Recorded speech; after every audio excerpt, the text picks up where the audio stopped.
Bismillahirrahmanirrahim.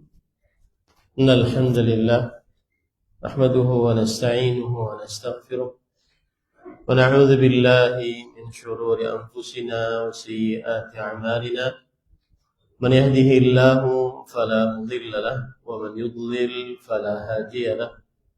Wa ashhadu an la ilaha illallah wahdahu la syarika lahu wa ashhadu anna Muhammadan 'abduhu wa rasuluh.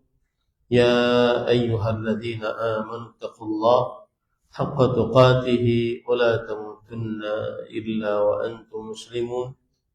Ya ayyuhan nasu taqu rabbakumul ladzi khalaqakum min nafsin wahidah wa khalaqa minha zawjaha wa batha minhuma rijalan katsiran wa nisaa'a wattaqullaha alladzi tasaaluna bihi wal arham innallaha kana 'alaykum raqiba.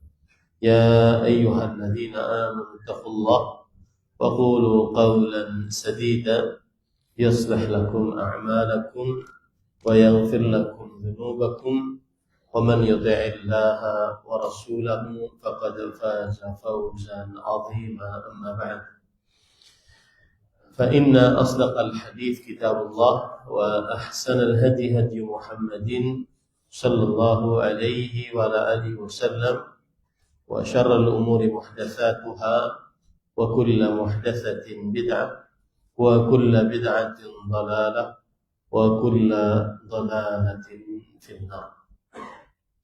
Alhamdulillah, kita bersyukur pada Allah Subhanahu wa taala pada hari ini, hari Jumat malam Sabtu, malam yang ke-27 dari bulan Dzulhijjah 1447 Hijriah, bertepatan dengan 12 Juni 2026. Kembali kita duduk bersama di Masjid Baitus Salam dalam sebuah kajian rutin membaca kitab Arkanul Islam.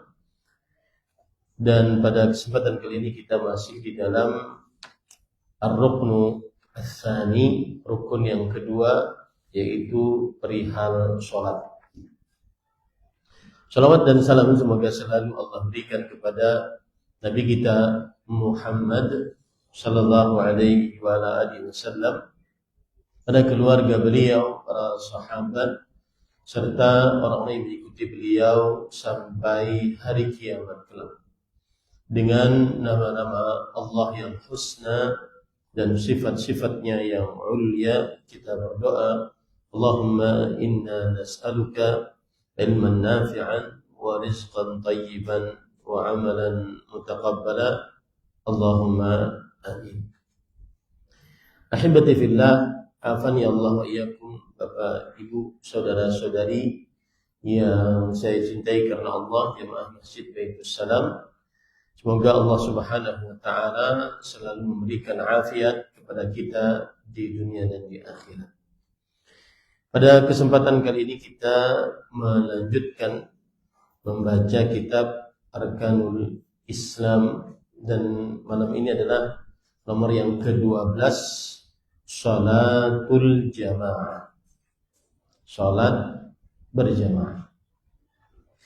Ala rajulil muslim an yusalliya as-salawatil khams ma'a jama'atil muslimin fil masjid liyanala ridallahi ta'ala wal ajra minhu subhanahu.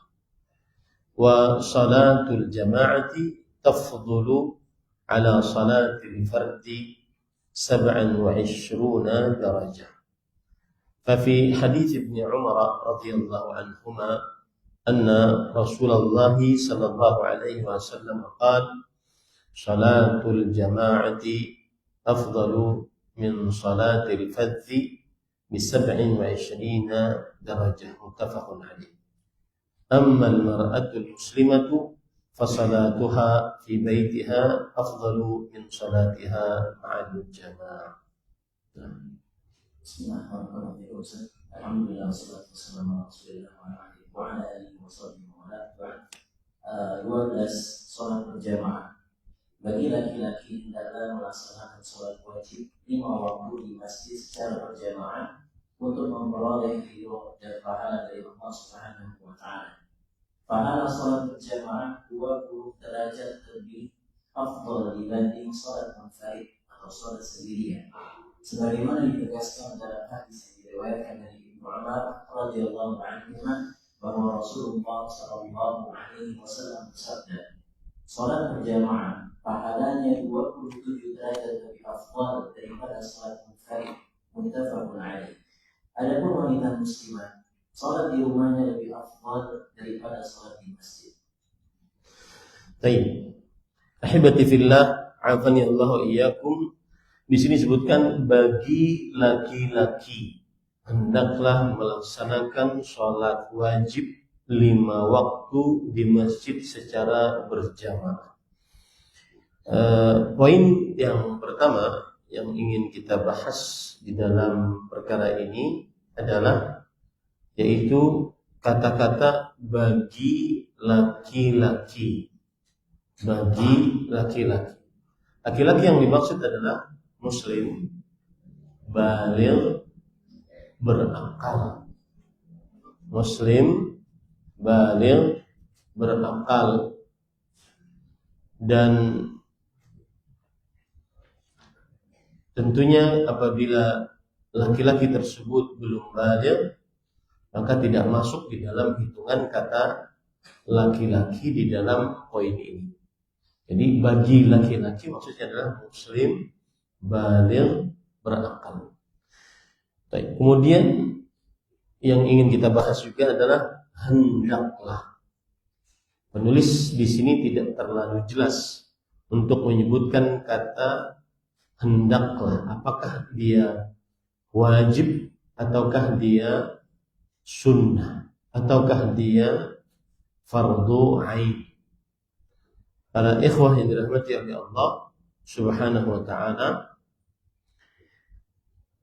jika kita perhatikan perkataan para ulama rahimahullah di dalam kitab-kitab fikih, maka kita akan dapati terjadi khilaf di antara para ulama tentang hukum sholat berjamaah. Apa hukumnya sholat berjamaah? Kalau kita lihat dalam atau sebelum hukumnya, kita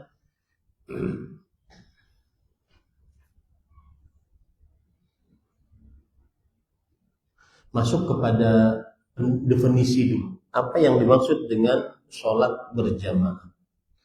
Maka yang dimaksud dengan sholat berjamaah adalah yaitu sholat yang dilakukan sejumlah dari kaum muslimin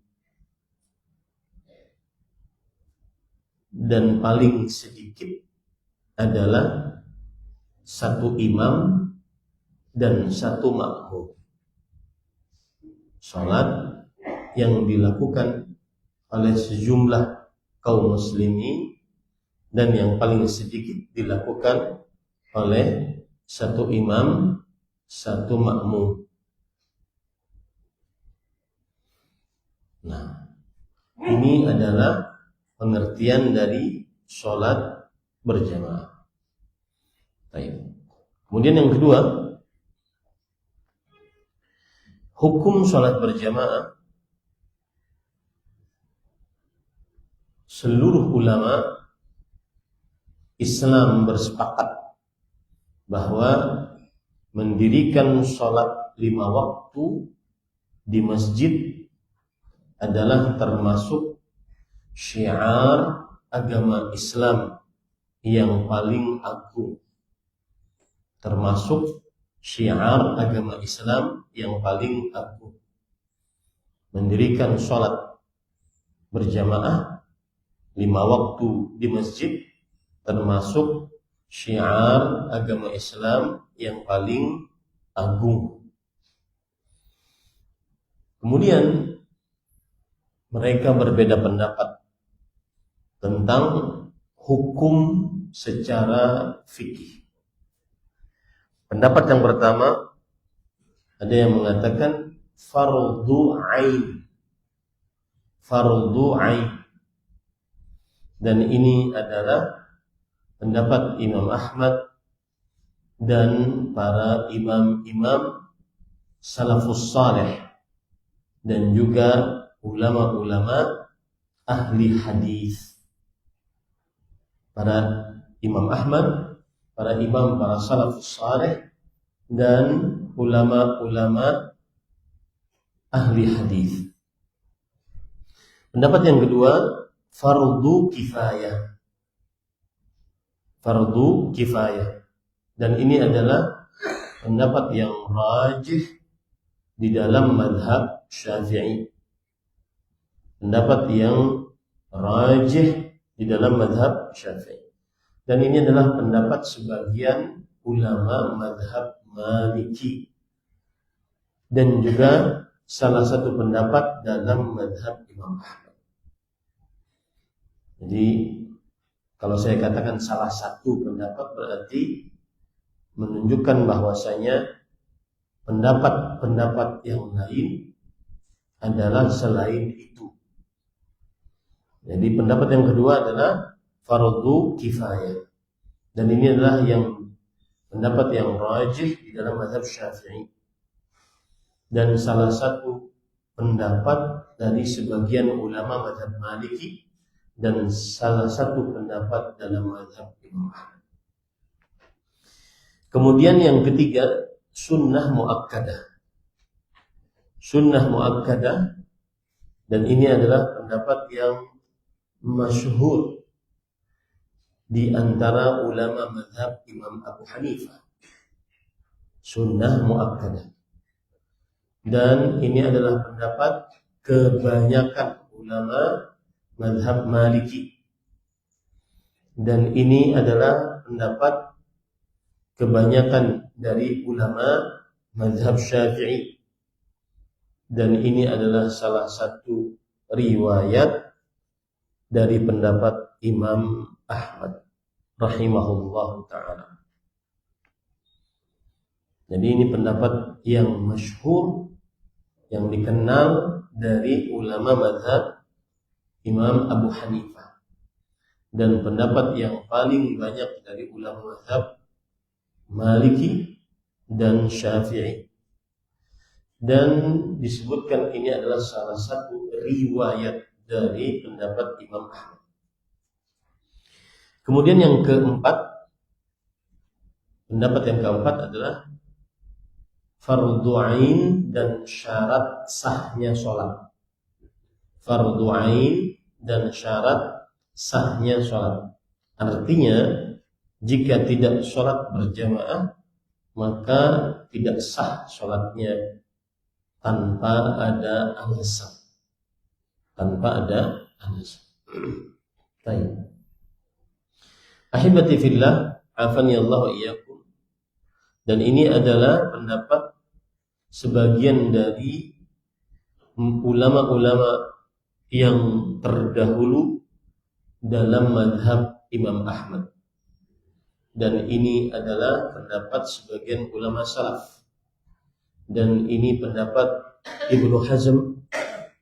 Kemudian juga salah satu pendapat dari Syekhul Islam Ibnu Taimiyah rahimahullah.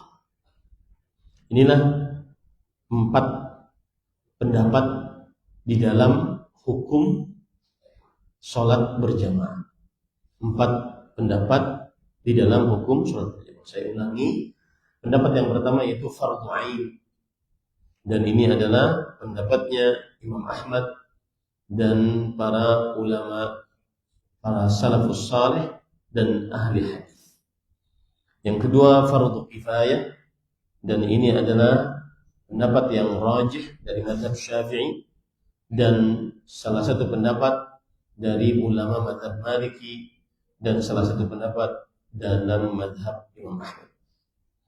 Kemudian yang ketiga sunnah muakkadah, dan ini adalah yang ma'ruf, yang dikenal di dalam pendapat ulama-ulama mazhab Imam Abu Hanifah dan kebanyakan pendapat ulama mazhab Maliki dan Syafi'i. Dan kemudian ini disebutkan salah satu riwayat dari Imam Ahmad. Pendapat yang keempat adalah fardhu ain dan syarat sahnya sholat. Dan inilah pendapat ulama-ulama terdahulu dalam mazhab Imam Ahmad dan sekelompok dari ulama salaf. Dipilih pendapat ini juga oleh Ibnu Hazm dan salah satu pendapat dari Syekhul Islam Ibnu Taimiyah rahimahullahu ta'ala. Baik. Sekarang kita ingin menguatkan salah satu pendapat dari pendapat-pendapat yang ada. Wallahu a'lam, para ikhwan yang dirahmati oleh Allah Subhanahu wa taala, bahwa pendapat yang kita kuatkan di majelis ini adalah pendapat yang pertama, fardhu ain. Salat berjamaah hukumnya adalah fardhu ain, wajib, perintah yang diperintahkan oleh Allah secara keras, diancam dengan siksa bagi siapa yang meninggalkannya dengan sengaja secara mutlak atas setiap muslim baligh berakal, kecuali kalau ada uzur. Dan sekali lagi, ini adalah pendapat dari ulama-ulama salaf, di antaranya Abdullah bin Mas'ud, Abu Musa al-Ash'ari, sahabat Nabi radhiyallahu anhuma, kemudian Atha bin Abi Rabah al-Auza'i, ini adalah seorang tabi'i, Abu Thawr, ulama-ulama salaf. Dan sekali lagi, ini adalah pendapat dari Imam Ahmad dan Syekhul Islam Ibnu Taimiyah rahimahullahu ta'ala. Ahibati fillah, afani Allah wa iyyakum, apa dalil yang digunakan oleh ulama yang mengatakan wajib atas setiap muslim baligh berakal? Maka dalilnya yang pertama adalah Allah Subhanahu wa taala memerintahkan sholat berjamaah walau dalam keadaan takut, yaitu dalam keadaan perang. Allah berfirman di dalam surat An-Nisa ayat 102, wa idza kunta fihim fa aqamta lahumus shalah faltaqum ta'ifatun minhum ma'aka wal ya'khudhu aslihatahum fa idza sajadu falyakunu min wara'ikum wal ta'ti ta'ifatun ukhra lam yusallu falyusallu ma'ak wal ya'khudhu hidrahum wa aslihatahum. Di dalam ayat ini Allah Azza wa Jalla memerintahkan untuk sholat secara berjamaah dalam rasa takut yang paling tinggi. Kemudian Allah Subhanahu wa taala mengulang perintah ini sekali, kedua kalinya bagi kelompok yang kedua.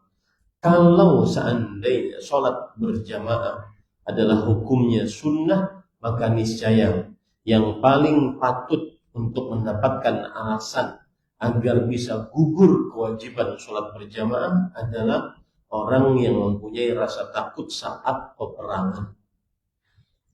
Ya. Kalau seandainya sholat berjamaah adalah hukumnya fardhu kifayah, niscaya Allah Subhanahu wa taala akan menggugurkan kewajiban untuk kelompok yang kedua karena sudah dikerjakan oleh kelompok yang pertama.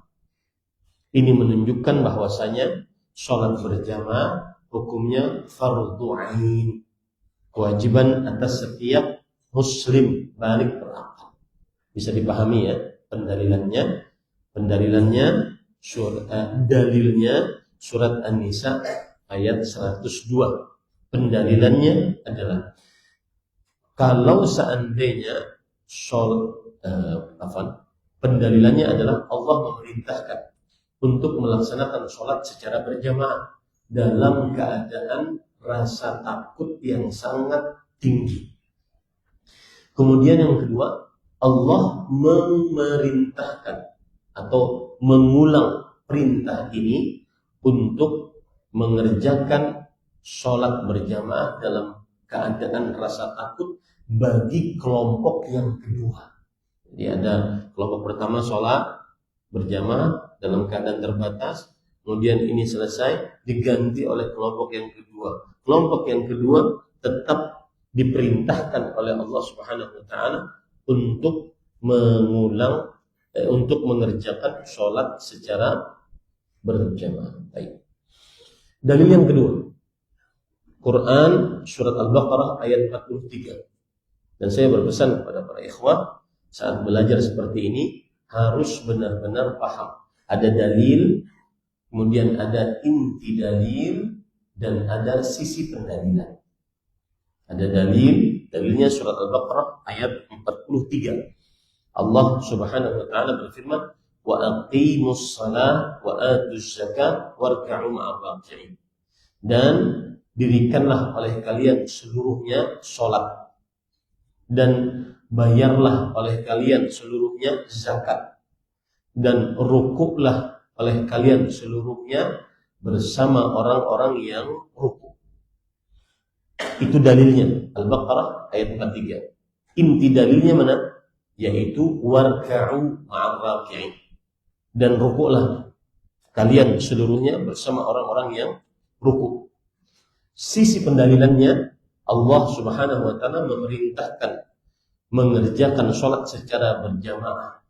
Wal amru yaqtadil wujub, dan perintah menunjukkan kepada kewajiban.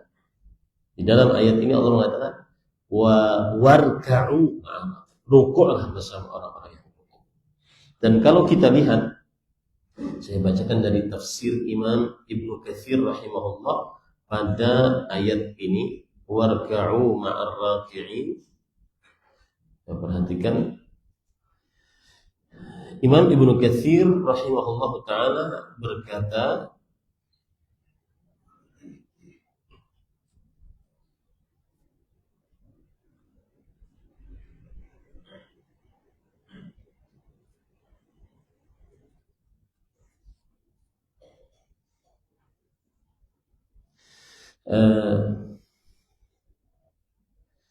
beliau mengatakan wa qauluhu ta'ala warka'u ma'ar raki'in, dan firman Allah Subhanahu wa taala yang berbunyi dan rukuklah bersama orang-orang yang rukuk, ai wa kunu ma'al mu'minin fi ahsani a'malihim, dan bersamalah orang-orang yang beriman di dalam perbuatan-perbuatan mereka yang paling bagus. Wa min akhassi dzalika wa akmalihi as-salat, dan paling bagus dari perbuatan orang-orang beriman dan paling istimewa, paling sempurna adalah sholat. Faqad istadalla katsirun minal ulama bihadhihi al-ayah ala wujubil jamaah. Dan kebanyakan dari ulama berdalil dengan ayat ini tentang wajibnya sholat berjamaah. Wa bastu dzalika fil kitab al-ahkam al-kabir insyaallah qad taqallama al-Qurtubi ala masail al-jamaah wal imamah fa ajran. Dan itu pembahasannya di dalam kitab hukum-hukum yang besar seperti kitab-kitab fikih. Makanya dengan ayat ini Al-Baqarah ayat 43, kebanyakan para ulama berdalil bahwa hukum sholat berjamaah adalah wajib. Baik. Kemudian dalil yang ketiga, yaitu dalilnya surat Al-Qalam ayat 42-43. Allah berfirman, "Yauma yukshafu an saqin wa yud'auna ila as-sujudi fala yastati'un khashi'atan absaruhum tarhaquhum dhillah wa qad kanu yud'auna ila as-sujudi wa hum salimun." Yang artinya, para ikhwan dirahmati oleh Allah, surat apa tadi? Al-Qalam ayat 42-43. Pada hari betis disingkapkan dan mereka dipanggil untuk bersujud, maka mereka tidak sanggup, dalam keadaan pandangan mereka tunduk ke bawah, lalu mereka diliputi kehinaan, dan sesungguhnya mereka dahulu di dunia diperintahkan untuk bersujud dan mereka dalam keadaan sejahtera, dalam keadaan selamat. Quran surat Al-Qalam ayat 42-43. Taib, itu dalilnya. Inti dalilnya mana? Inti dalilnya adalah Allah Subhanahu di dalam Al-Quran, yaitu wa yud'auna ila sujud fala yastati'un. Mereka diperintahkan untuk sujud dan mereka tidak sanggup. Wa qad kanu yud'auna ila sujud wa hum salimun. Dahulu mereka saat di dunia diminta, diajak untuk sujud dalam keadaan mereka masih sehat, masih sejahtera, tetapi mereka tidak mengerjakannya. Ayat ini menunjukkan wajibnya sholat berjamaah secara fardu ain. Sisi pendalilannya mana? Tadi saya sudah sebutkan ya, selalu harus ada dalil, harus ada inti dalilnya, dan harus ada sisi pendalilannya. Sisi pendalilannya, Allah menyiksa bagi siapa yang tidak menghadiri panggilan sholat berjamaah. Dengan cara siksanya, Allah menjadikan dia tidak sanggup untuk sujud di hari kiamat saat diperintahkan untuk sujud. Siksaan inilah yang menunjukkan kepada kewajiban. Kalau tidak wajib, tidak mungkin disiksa oleh Allah. Tanya, sisi pendalilannya begitu. Jangan sampai cuma tahu dalilnya, kemudian tidak tahu inti dalilnya, tidak tahu sisi pendalilannya. Dalilnya Al-Qalam ayat 42-43. Inti dalilnya adalah wa yud'auna ila sujud fala yastati'un. Mereka diperintahkan untuk sujud di hari kiamat, tidak sanggup. Kemudian sisi pendalilannya, Allah menyiksa orang-orang yang tidak mau sujud di dunia, tidak mau sholat berjamaah di dunia, dengan dia tidak bisa sujud saat diminta oleh Allah di hari kiamat untuk sujud. Dan ini sesuai dengan hadis Rasul Shallallahu Alaihi Wasallam yang diriwayatkan oleh Imam Bukhari dan Muslim. Di situ disebutkan fayadhhab liyasjuda faya'ud dhahruhu tabqan wahidan. Dia berusaha untuk sujud, maka punggungnya kembali seperti satu tiang. Ya, berusaha untuk sujud kembali, berusaha untuk sujud kembali. Ini menunjukkan hukuman dari Allah Subhanahu wa Ta'ala atas orang yang tidak mengerjakan sholat berjamaah. Baik. Kemudian yang keempat, dalilnya adalah hadis Rasul Sallallahu Alaihi Wasallam, yaitu dalam hadis riwayat Imam Bukhari dan Muslim. Rasulullah Sallallahu Alaihi Wasallam bersabda, irji'u fakunu fihi, yang artinya kembalilah kalian wahai para pemuda yang sudah belajar bersama Rasulullah SAW dan hiduplah di tengah-tengah mereka. Wa'allimuhum, apa yang kalian dapati dari belajar selama bersamaku di sini, ajari kepada kaum kalian. Wasallu, dan sholatlah kalian seluruhnya. Fa idza hadaratis salatu falyu'adzin lakum ahadukum wal ya'ummakum akbarukum. Maka jika telah hadir sholat, hendaknya salah seorang di antara kalian mengumandangkan azan, dan hendaknya salah seorang di antara kalian yang paling tua menjadi imam. Itu dalilnya. Lalu inti dalilnya mana? Rasul Shallallahu Alaihi Wasallam memerintahkan untuk salah seorang di antara mereka agar menjadi imam. Berarti sholatnya berjamaah. Sisi pendalilannya adalah, ini adalah perintah Rasul Sallallahu Alaihi Wasallam, wal amru yaqtadil wujub, dan perintah menunjukkan kepada kewajiban. Itu dalil yang keempat.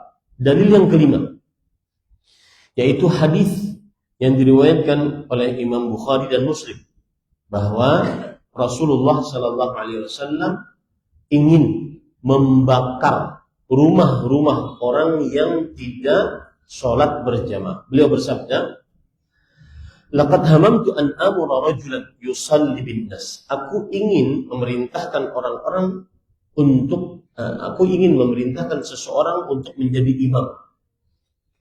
Tsumma ukhalifu, lalu aku pergi ila rijal, kepada para lelaki, yatakhallafuna anha, yang tidak ikut sholat berjamaah.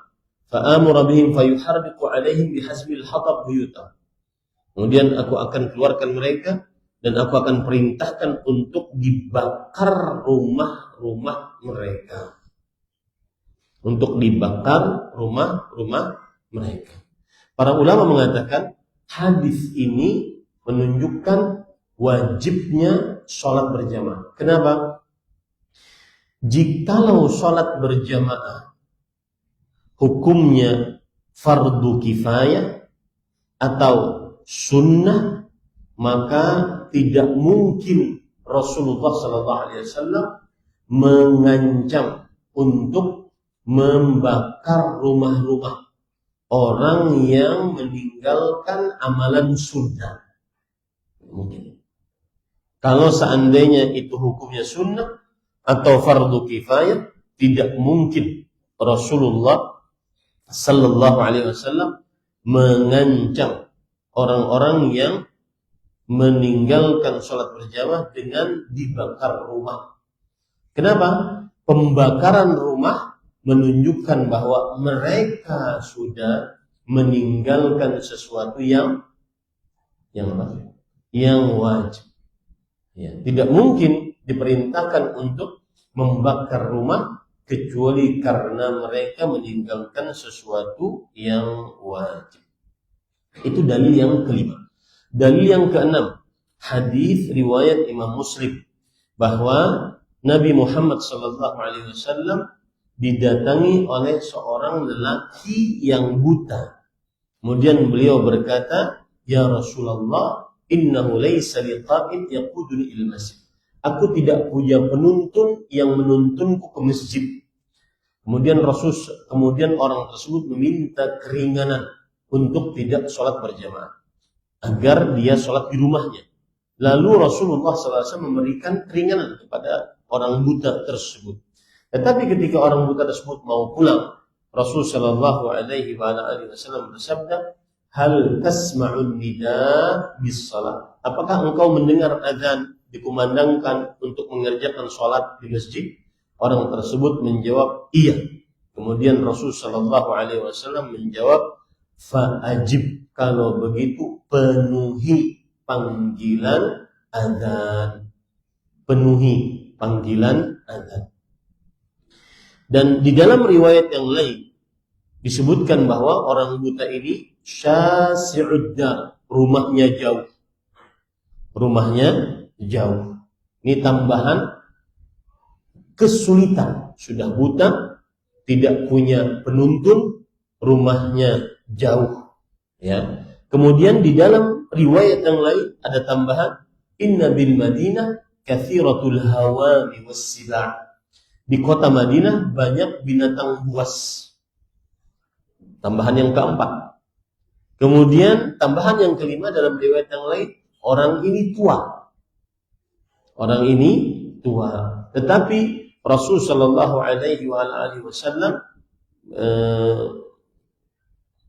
kemudian tambahan yang lain, di antara rumahnya dengan masjid banyak pepohonan.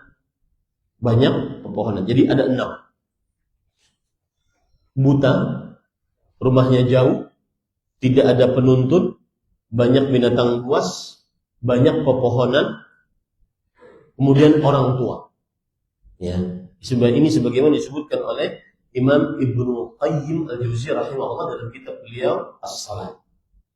Tetapi apakah Rasulullah SAW memberikan keringanan untuk sholatnya di rumah? Maka Nabi Muhammad SAW bertanya, atasma'u hayya 'alas shalah hayya 'alal falah. Engkau mendengar azan yang mengumandangkan ayo salat, ayo mendapatkan keberuntungan, maka orang tersebut menjawab iya, fahayya 'alaiha. Kalau begitu penuhilah panggilan tersebut. Penuhilah panggilan tersebut. Itu dalil yang ke-6. Dalil yang ke-7. Para ikhwan yang dirahmati oleh Allah Subhanahu wa taala. Hadis yang diriwayatkan oleh Imam Ibnu Majah dari Abdullah bin Abbas radhiyallahu anhu bahwa Rasulullah sallallahu alaihi wa ala alihi wasallam bersabda, man sami'a nidaa falam ya'tihi fala salata lahu illa min uzri. Barang siapa yang mendengar azan lalu dia tidak mendatanginya, maka tidak sah sholatnya kecuali dengan ada alasan, ada uzur. Ini menunjukkan bahwa sholat wajib berjamaah adalah hukumnya fardu ain. Hukumnya adalah fardu ain. Baik, mungkin timbul pertanyaan, Ustaz, sepertinya ini dalil yang menunjukkan bahwa tadi ada pendapat yang keempat bahwa sholat berjamaah hukumnya fardu ain dan syarat apa?